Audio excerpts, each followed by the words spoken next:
Oi, pessoal, a gente vai estar comentando sobre esse livro maravilhoso que é o Tu Não Te Moves de Ti, da Hilda Hilst. Se gostar do vídeo, deixa o like, se inscreve, ativa o sininho para não perder nenhuma notificação. É isso, vamos começar o vídeo. Já adiantando que eu sou um pouco suspeito para falar desse livro, porque a Hilda, ela é minha autora brasileira favorita. Assim, de todas, não tem jeito. Eu adoro a Hilda. Acho não só a obra dela, mas a própria Hilda é uma figura muito incrível, interessante, divertida, sarcástica, maravilhosa. A mulher é incrível. Gosto muito dela. E esse aqui é o meu livro favorito dela e provavelmente o meu livro brasileiro favorito de todos. E eu acho que até se eu fosse assim classificar, o meu pódio não é muito fixo assim, mas eu tenho certeza que assim, um dos meus autores favoritos da vida é a Hilda. E é um dos poucos assim do Brasil mesmo que eu aprecio demais mesmo.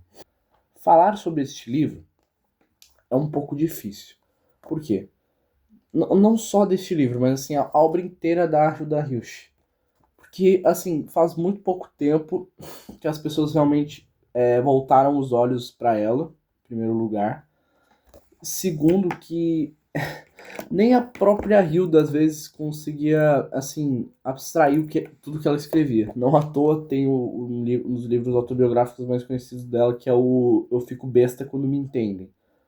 Então assim, nem a própria pessoa consegue abstrair tudo do que ela faz, imagina a gente.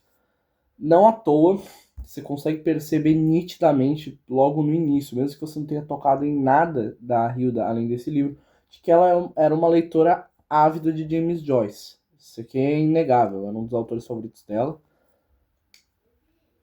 Posso dizer, ela é o James Joyce de saia, é basicamente isso. A Hilda vai explorar muito, principalmente nos outros livros um pouco menos, mas esse livro inteiro é fluxo de consciência, o que realmente para a maioria das pessoas deve ser bastante desafiador, mesmo sendo um livro relativamente pequeno, mas ele não é ele é um livro com praticamente nenhuma pausa. Eu diria que esse livro inteiro ele parece muito com o monólogo da Molly ali no final de Ulisses. Só que assim, ele tem pontuações, só que as ideias, elas não de cada parte do livro, elas não descansam, elas são frenéticas e não param de ser expostas até o fim de cada uma das três partes. Este livro, alguns dizem que são contos, outros dizem que é novela. Eu acredito ser uma novela. Eu bato, assim, fico de pé junto aqui e digo que esse livro é uma novela. Ele é dividido em três partes, sim, que não são tão longas assim.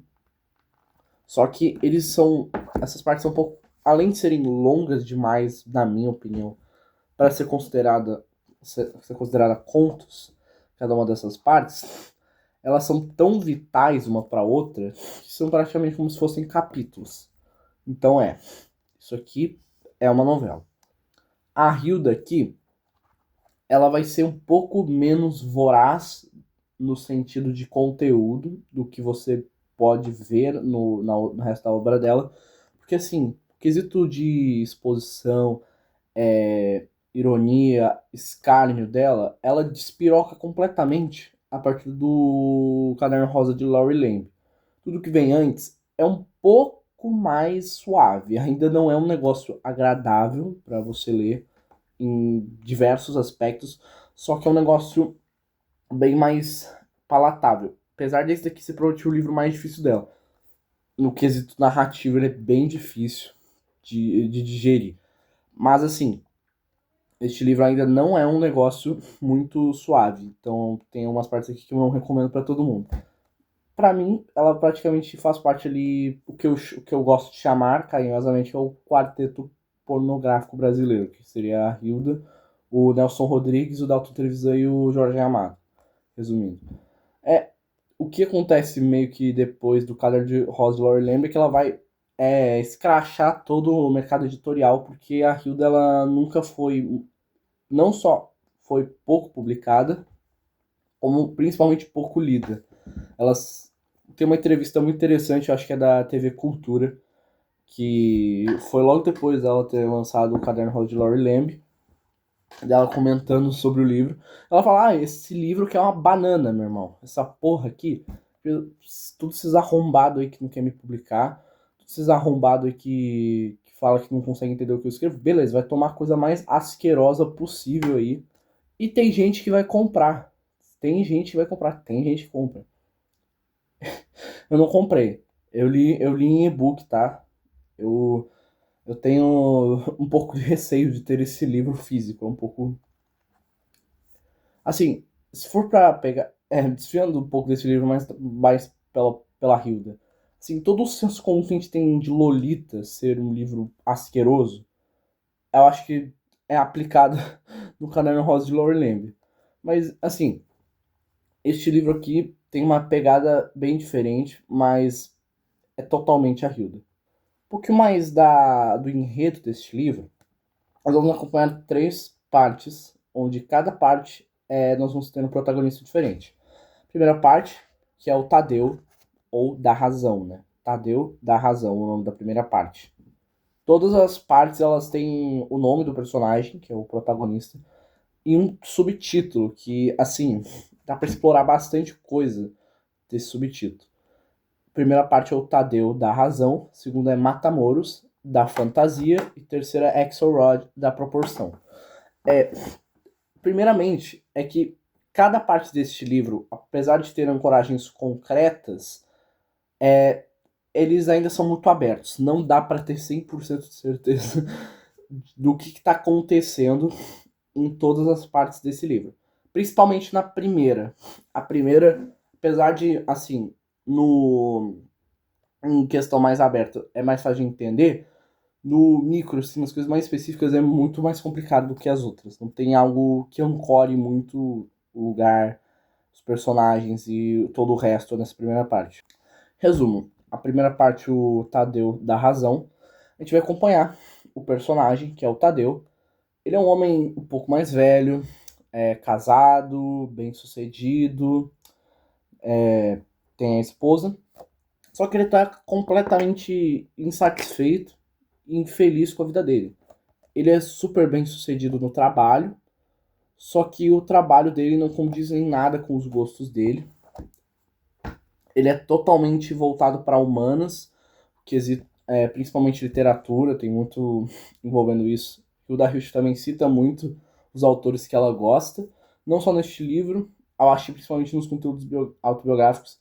Eu comprei recentemente o livro da Nova Fronteira, eu acho que é 132 crônicas, cascos e carícias e outros escritos de da Hilst que eu tô lendo. E eu acho que aquele ali é um que eu talvez eu pegue depois pra mostrar, mas ele é um bom livro autobiográfico, se você achar por aí. Mas tem vários conteúdos, tem mais conteúdo publicado de biografia da Hilda Hilst do que propriamente dito as obras dela. Isso talvez eu gosto de ter esses autobiográficos, mas sinto falta mesmo da publicação das coisas dela. Enfim, essa primeira parte inteira vai ser um grande desabafo do Tadeu quanto o descontentamento dele com a própria vida. E primeiro que esse livro, ele tem diálogos, só que eles são muito alegóricos, muitos dos diálogos são alegóricos, e não temos travessão, não temos nem o sistema de usar aspas, você não faz nem ideia, às vezes, de quem tá falando. Basicamente, tem vezes que, tipo, muda o parágrafo, quando começa outro personagem a falar, tem vezes que não. Enfim, essa primeira parte é bem enigmática. Basicamente é essa conversa do Tadeu com a esposa, e ele meio que, certas partes, ele até joga na cara dela que ela é uma pessoa completamente insuportável, fútil e não condiz com a personalidade do próprio Tadeu. Tem várias partes dele em alguns cenários, talvez relembrando memórias, ele também fluxo de consciência, muitos pensamentos ao mesmo tempo, várias comparações, um dos personagens que a gente não sabe se realmente estão concretos no acontecimento ou não. Enfim, é bem confuso. mas as coisas se esclarecem melhor depois. É uma ironia bastante grande que a parte mais onírica e menos palpável do livro seja a primeira, cujo título é A Razão. A gente consegue claramente perceber como o Tadeu é uma pessoa, ao mesmo tempo, muito inteligente, é uma pessoa muito pragmática, que reconhece a facilidade da vida dele, mas vai em busca de desafios, e ele é uma pessoa bastante pé no chão também. Ele reconhece, em certas partes, que fugir daquilo seria também uma certa burrice no quesito, assim, de praticidade mesmo. Tem uma parte que eu acho muito engraçada, que ele simplesmente esculacha a esposa completamente, a Ruth, né? Eu vou ler pra vocês essa parte. Corpo de doutrina, porcos corpos. É este o corpo de doutrina que preserva a alma do homem e alimenta com paixão a sua matéria, para que os homens consigam inúteis avelórios, para que o meu ser de antes, Tadeu, homem de empresa, cresça em banalidades supérfluas aderências, para que todos os homens entendam o ter honradez, importância e essência. Para isso é que existe o corpo de doutrina, estatuto, método, para esculpir a todos gesto enrijecido, o coração pedroso, chamam de que o estar à volta de uma grande mesa, mais lucros, mais rendas, todos nós, esses dignos de ternos cinza seda, empoados nas gordas ou veladas barrigas, fazendo tremer os outros, soberba presença, empalidecendo, contínuos gerências e subgerências. Os outros, que têm apenas o seu próprio corpo, chamam de que o nosso contorno que esconde o seu avesso, e chamas de amor, Ruth, o estar na mesma casa, comer na mesma mesa, e a consciência nada comprometida na mesma direção, primeira manhã onde me reconheço tomado por coisa viva. Não é justo, Tadeu. Sagrada manhã, viva luzente, nem sei por onde começo. Não é justo por quê? Porque não é só começar. Já sei de outros começos. Amor, palavra caindo do teto, encharcando tudo. Não é uma mulher, nem o prazer de construir o verso. É a volúpia de olhar, de não é justo, porque eu pensei em você em todos esses anos. Não houve filhos por quê? De olhar tudo o que está vivo. Repensar a morte também como coisa de vida. Então, assim, gente, narrativamente, a escrita da Hilda, nessa parte, vai ser a parte mais erudita. Dá para ver mesmo todo o aspecto intelectual da Hilda projetado ali no Tadeu, só que num ser completamente frustrado, de certa forma apático também, e bastante insensível com a esposa, principalmente. Tem várias interjeições da Ruth, né? E dá pra ver que também ela também tem esse negócio de uma antipatia, só que não é uma antipatia assim de desagrado, é uma antipatia de tipo realmente não se importar. Tem sempre a interjeição do fica um grande monólogo do Tadeu, ela só escreve dispenso motorista, dispenso motorista. No início eu fiquei pensando que era porque eles talvez estivessem num carro, mas não dá pra ter certeza da localização de nada nessa parte. Enfim, dá vários discursos, ele relembra coisas assim. Tem uma parte dele num pomar, discutindo com uma moça ali uma mulher dona ali do pomar, eles têm umas conversas bastante filosóficas. Tadeu mostra as frustrações, também tem conversas que envolvem, no fim, a personagem da próxima parte. E no fim, Tadeu, depois desse grande monólogo, grande mesmo, né? Porque praticamente são 40 páginas inteiras dele falando, só isso. E mesmo depois disso, ele dá um grande sermão nele, em todos, e na esposa, e no fim ainda acaba com ela dizendo: então, Tadeu, dispensa o motorista.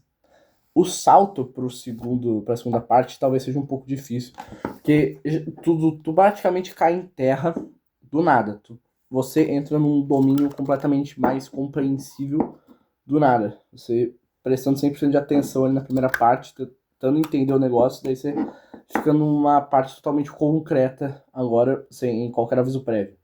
Também não tem nenhuma referência temporal muito clara até lá. Mas enfim, a segunda parte é a Matamoros da fantasia, que inclusive também é irônico, porque assim, tem várias interpretações desse da fantasia, só que da fantasia quesito narrativo fica um pouco engraçado com essa parte, porque ela é a mais... Eu não diria que é a mais fácil, não sei.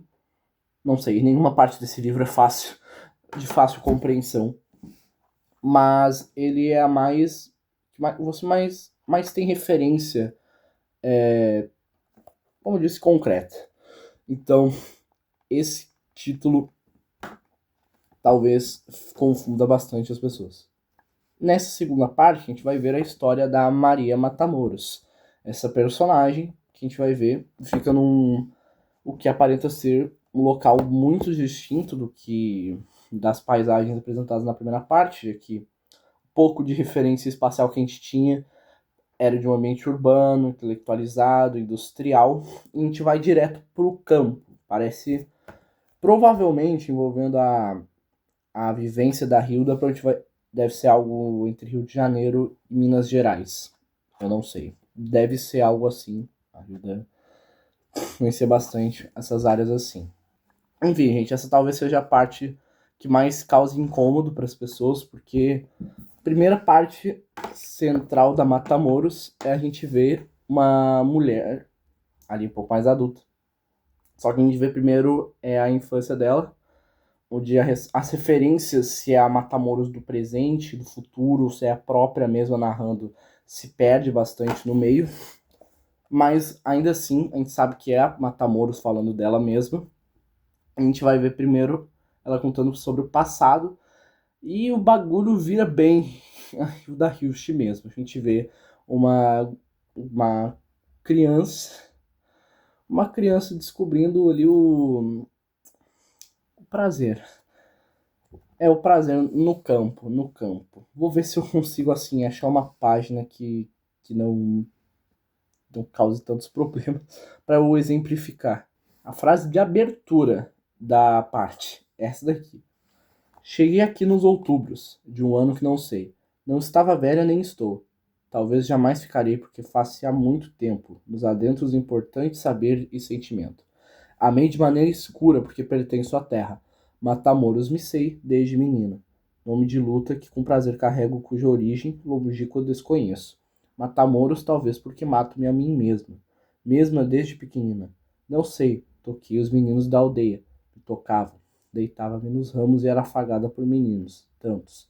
O suor que era os deles, treinava no meu. Acariciávamo-nos junto às vacas. Exprimia os urbes. Deitava-nos no suor e leite. E quando a mãe chamava para fazer, se fazia violento. E me encantava. Então, é um negócio bem, assim, não é agradável, não é nem um pouco suave, depois até tem mais depois, só que daí já é maior de idade, daí fica mais tranquilo. Mas não é aquele negócio da Lori Lamb, da criança que se vende para conseguir pagar os estudos. É um negócio um pouco mais palatável, mas ainda assim é um pouco perturbador. Enfim, a gente vai ver a Matamoros, mais adulta, vivendo nesse vilarejo.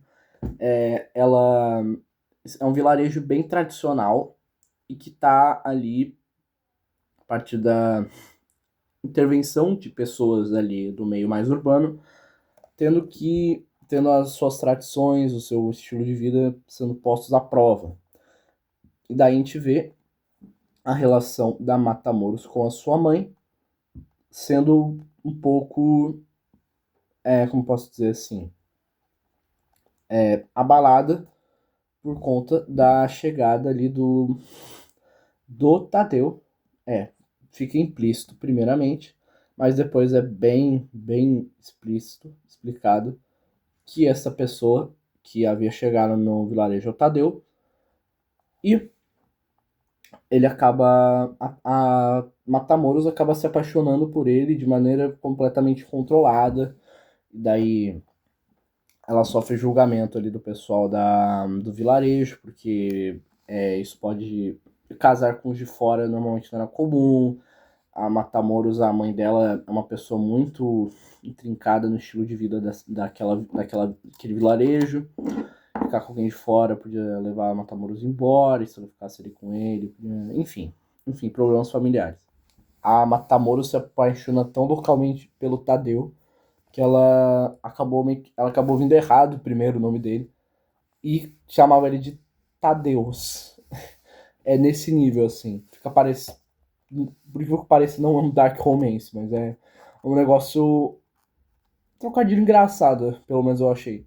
Enfim, ela acaba tendo. Sofrendo um pouco de preconceito de certas pessoas do vilarejo. Elas recebem alguns conselhos de não. Assim, não se jogar totalmente ao Tadeu. E daí dá um rolo um pouco maior com a mãe dela, porque a mãe dela diz ter ficado grávida. E a Matamoros jura que seria o Tadeu quem teria feito aquilo. Mas na parte ela não cogita o fato de que se fosse o Tadeus, né? Tadeu que teria ou querido ficar com ela ou ter feito coisas piores, mas sim da própria mãe ter seduzido o Tadeu e ter roubado ele dela. No fim, a meio que teoricamente dá tudo certo. A Hayaga, né, o nome da mãe dela, e a Matamoros acabam se desculpando. A Matamoros jura que vai ajudar a cuidar da criança, jura que vai ficar com parcimônia ali com o Tadeu. Só que logo depois vai ter uma cena que aparentemente eles. É. Vocês entenderam? O da fantasia pode ser envolvendo desejo sexual? Provavelmente. Vindo da Hilda, eu não duvido de nada assim. E por fim, nós temos a terceira parte do livro, que é o Axelrod da proporção. Da proporção talvez seja um pouco mais claro, porque nós vamos acompanhar esse Axelrod Silva, se eu não me engano. E este Axelrod é um professor de física. Ele vai para uma viagem de trem e ele está retornando ao seu vilarejo, aparentemente de origem. E ele fica a viagem toda pensando em certas coisas, ele faz muitos cálculos, relaciona várias coisas com física. E daí, a partir dessa terceira parte, que a gente tem a grandíssima frase que dá o título do livro, né? Vou até ler para vocês aqui. Pouquinho depois do trecho de início. Escavar o quê? Se o seu existir, o seu de fora, a ciência dos feitos, a dura história, grafias, todos esses acontecimentos possuíam a qualidade soberba das perobas, perenes, ele ouvira. Os trens passaram por esses dormentes, meu filho, para sempre, para sempre. Para onde vão os trens, meu pai? Para Marral, Tami para Camiri. Espaços no mapa. E depois o pai ria. Também para um lugar algum, meu filho. Tu podes ir, e ainda que se mova o trem, tu não te moves de ti. Genial essa frase para mim. Ela vai condensar ali quase que o tema principal do livro, que eu diria, e acho que a maioria das pessoas diria, que é assim, ainda que se mova o trem, tu não te moves de ti. Por mais que você se mova por fora, você não consegue mudar o que você tem por dentro. E bem, o Axelrod, durante essa viagem, ele não só vai ficar ali por conta do seu trabalho ali, lembrar algumas coisas também um pouco perturbadoras, tipo casos íntimos de uma aluna, umas coisas um pouco perturbadoras, mas te ver ele calculando a trajetória de coisas, ele calculando quantos passos ele precisa dar para ir no banheiro, ele baixa as calças para mijar e enfim, engraçado. E ele vai ficar completamente paranoico matutando essa frase do pai dele, que eu acho que já dá pra imaginar. Tem vezes que ele fala, cita a Hayaga como tia, fica implícito, pode ser um bagulho bem totalmente implícito, mas provavelmente Axelrod Silva deve ser fruto ali do relacionamento da Hayaga e talvez do Tadeu, ou da Matamoros e do Tadeu. Enfim, acontece várias coisas no trem, ele conversa com os passageiros, a maioria ele matuta, ele fica pensando na frase, fica pensando em outras matérias, tipo história, química, matemática, um monte de coisa. E daí no fim, ele chega até o vilarejo, que aparentemente fica em cima de um morro, e daí ele é ajudado por uma certa pessoa a subir até lá. Vou ler o final aqui, o trecho final, que eu acho também muito bonito. A mão do moço, pesada, curta, seca, não está em emoção. A palma toca a minha, molhada, a voz um tom de sacristia. Baixa e respeitosa. Me dá tua mão, Axel, com o meu sufixo, não importa. Talvez me veja um pouco abade, abacial. Tenho ares de, apesar de magreza, abade Axelrod. Ali vai Axel, o abade. Amanhã ventrudo, tropeçou. Vê só. Me dá tua mão, Axel. Que tons como se os turíbulos tivessem passado um segundo, como se eu lhe tivesse dado escapulários. Obrigado, Abade Axel. Posso lhe beijar a mão? Vou me levantando inteiro, Abade. Curvado, vou me fazendo. Tento chamar a velhice. Fazer ades de quero ser velhíssimo neste instante. E agachado, correndo, no urro senil estaco. E numa cambalhota, despenco aqui de cima nos ares, morrendo deste lado do abismo. Enfim, essa novela é disparado meu livro brasileiro favorito. É um livro bastante difícil, em vários sentidos. A Hilda não pega leve no que ela quer mostrar, ela é incômoda, ela é polêmica. A narrativa dela é super bem estruturada, só que não temos nenhum tutorial dela própria de como ler as coisas dela, diferente do Joyce. Acho que talvez a principal coisa é que o próprio Joyce fazia análises detalhadas do que ele escrevia. A Hilda não, ela só, mano, ela praticamente jogava um monte de enigmas e seguinte, vocês se resolvam. Quem gostar, gostar, quem não gostou, tomar no cu. Tenho certeza que ela falaria exatamente assim, ela não tinha filtro pra nada, ela falava o que dava na telha. Enfim, o que dá pra imaginar, o tema, a Hilda sempre fala muito de sexualidade, muito da maldade das pessoas, também muito da superficialidade, né? Ela sempre foi uma pessoa muito sagaz, muito erudita, com uma retórica invejável, e ela sempre foi apagada, praticamente.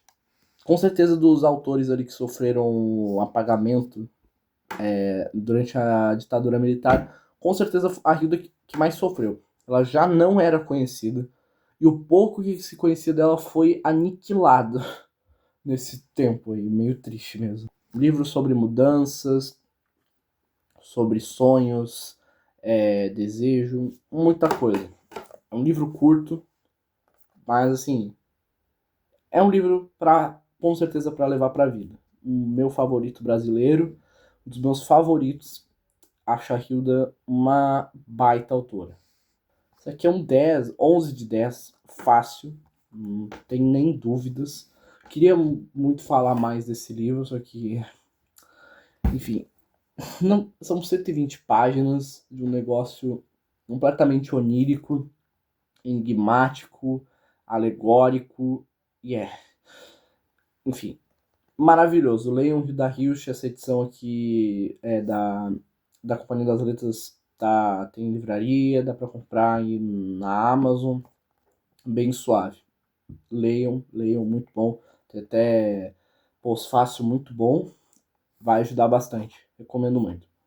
Enfim, espero que tenham gostado do vídeo. Se gostou, deixa o like, se inscreve no canal, ativa o sininho para não perder nenhuma notificação. É isso. Valeu, beijos, até mais, tchau. Rildinho aqui para vocês.